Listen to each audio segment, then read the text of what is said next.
Pedro Ferriz Híjar.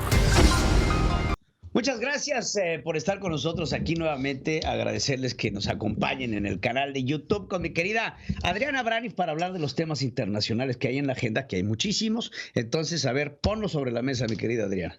Pues mira, para empezar, hay que decir que estamos ahorita en Memorial Hoy Day. es Memorial Day. Weekend. Ya Hoy, tuvimos bueno, fue ayer, pero bueno, es el weekend. El Memorial Weekend, sí, ¿no? Sí. Que se da el lunes por lo general. Entonces, hoy en los Estados Unidos, pues no hay trabajo. No hay trabajo. Y bueno, lo decíamos la vez pasada, me parece el viernes, decíamos, este día es importante por varias cosas. Una de ellas es que la gente ya siente que empieza el verano, aunque oficialmente es el 21 de junio.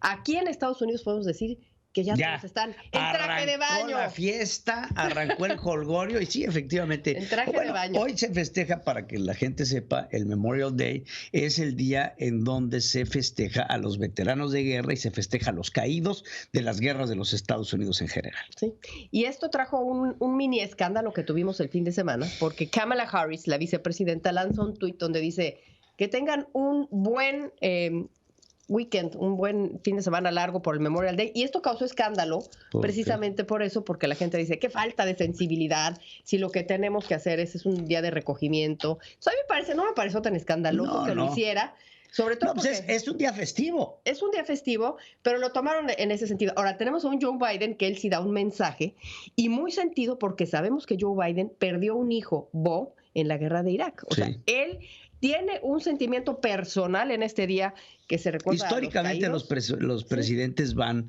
a este cementerio nacional de Arlington, en donde van a presentar sus respetos a los caídos soldados de la guerra, ¿no? Entonces sí es un día que entremezcla sentimientos, al tener este sentimiento de la pérdida de los caídos y de los familiares de las personas que cayeron, los veteranos de guerra, que muchos de ellos pues tienen grandes secuelas de lo que fue el conflicto armado, y por supuesto el día festivo porque no se trabaja. Entonces, pues definitivamente sentimientos encontrados, me queda. Oye, muy bonito que se juntaron las familias. Fíjate, el Wall Street Journal me gusta mucho el encabezado que dice que fue la gran reunión norteamericana, porque eso pues no lo podemos dejar de lado, que es la primera vez que se reúnen las familias en los Estados Unidos después de año y medio de estar separadas. Entonces, eso me parece interesante desde el punto de vista de hablar del COVID, que pues primera vez que se reúne, ¿no? Hacía un año y medio que no se veía. Y oye, que el COVID sigue dando muchísimo de qué hablar.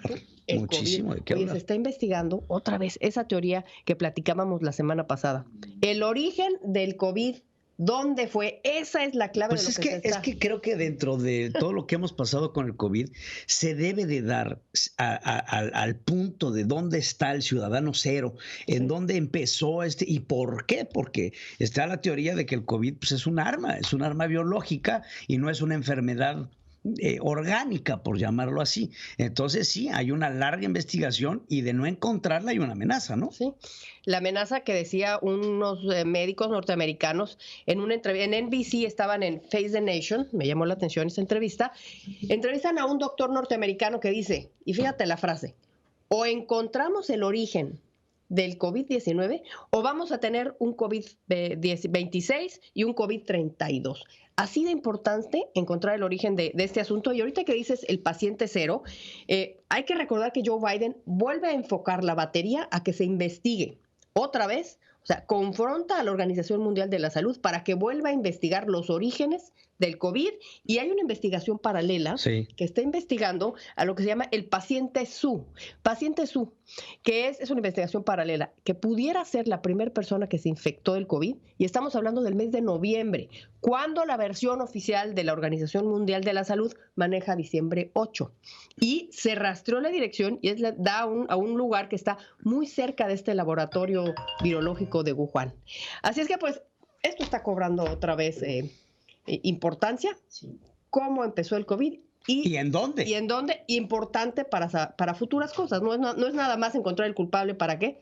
Para eso que está diciendo este médico. Pues sí, definitivamente lo mejor sería saber de dónde vino, por qué vino y cuáles podrían ser las posibles repercusiones sobre el desarrollo de estas posibles mutaciones que pueda llegar a tener la vacuna. Oye, que se casó Boris Johnson. Se casó Boris Johnson en secreto. Se casó Boris Johnson. Pero fue secreto. secreto que ni el padre de la Catedral de Westminster, que fue donde se casó, ni siquiera él sabía.